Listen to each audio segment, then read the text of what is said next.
This grapevine is loaded. This might be its 5th year, and this is the most I have ever seen on it.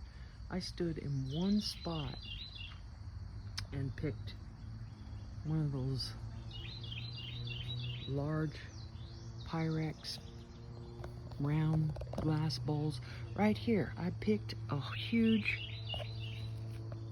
amount just from this area, and it's still loaded.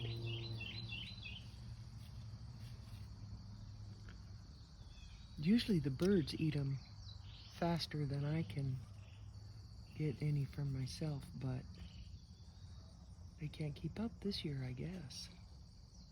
It's incredible.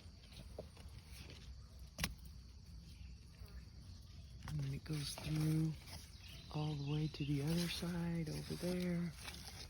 Oh my goodness.